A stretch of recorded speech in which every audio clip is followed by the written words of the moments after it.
नमस्कार दोस्तों, एक बार फिर आप सभी का स्वागत है मनोज फिल्मी दुनिया में। राजेश खन्ना यानी काका बेशक इस दुनिया में नहीं हैं, लेकिन अब उनसे जुड़े कई खुलासे हो रहे हैं।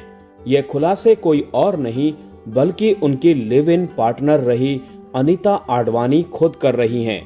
दोस्तों, वीडियो में आगे बढ़ने से पहले प्लीज मेरे चैनल को सब्सक्राइब करके बेल आइकन को जरूर प्रेस कर दीजिएगा। तो चलिए दोस्तों, वीडियो को शुरू करते हैं। अनीता आडवाणी की अपील को बॉम्बे हाई कोर्ट ने खारिज कर दिया है और राजेश खन्ना संग उनके रिश्ते को शादी मानने से भी इनकार कर दिया। अनीता ने कुछ महीने पहले दावा किया था कि उन्होंने और राजेश खन्ना ने घर के मंदिर में प्राइवेटली शादी की थी और राजेश खन्ना ने उनकी मांग भरी और उनको मंगलसूत्र पहनाया था। अनीता ने राजेश खन्ना पर मारपीट के आरोप भी लगाए थे। एक्ट्रेस और राजेश खन्ना की कथित गर्लफ्रेंड अनीता आडवाणी एक बार फिर चर्चा में है।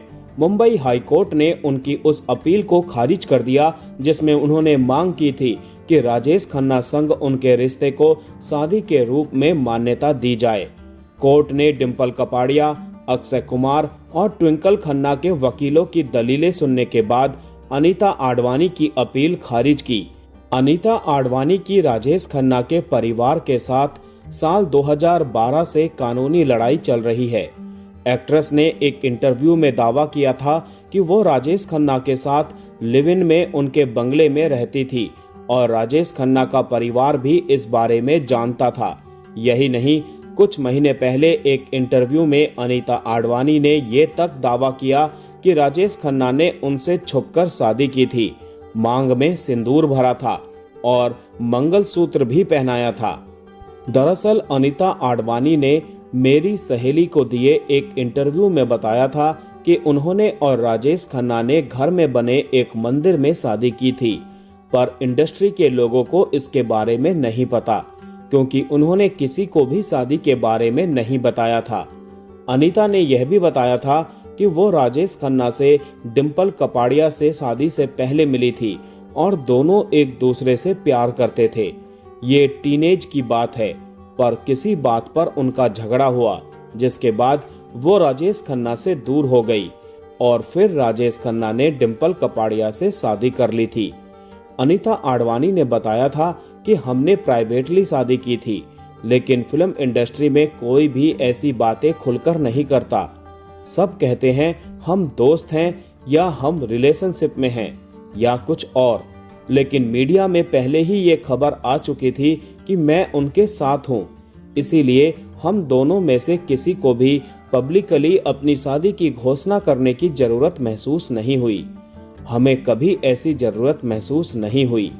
अनीता आडवाणी ने फिर बताया था कि उन्होंने कहां और कैसे राजेश खन्ना से शादी की थी। वो बोली थी कि हमारे घर में एक छोटा सा मंदिर था। मैंने सोने का मंगलसूत्र बनवाया जिसमें काले मोती जड़े थे। उन्होंने मुझे वो पहनाया, फिर उन्होंने सिंदूर लगाया और कहा, आज से तुम मेरी जिम्मेदारी हो। बस यूं ही एक रात हमारी शादी हो गई।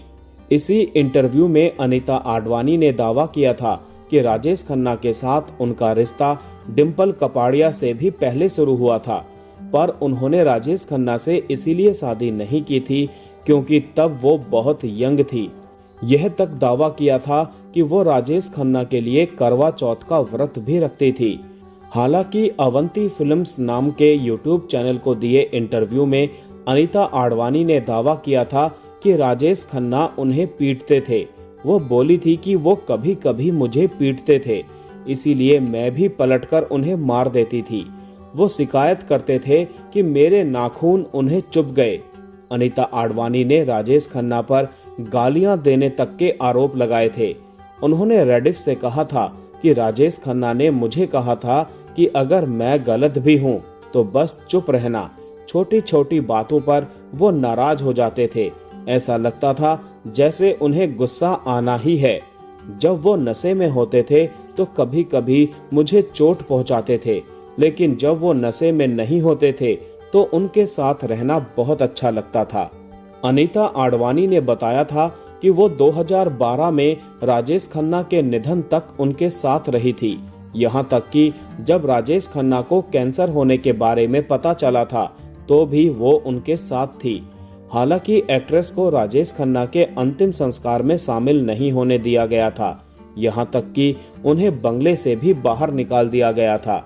तो दोस्तों, आज का वीडियो यहीं समाप्त करते हैं। मिलते हैं नेक्स्ट वीडियो में। तब तक के लिए आप सभी को tata bye bye, take care.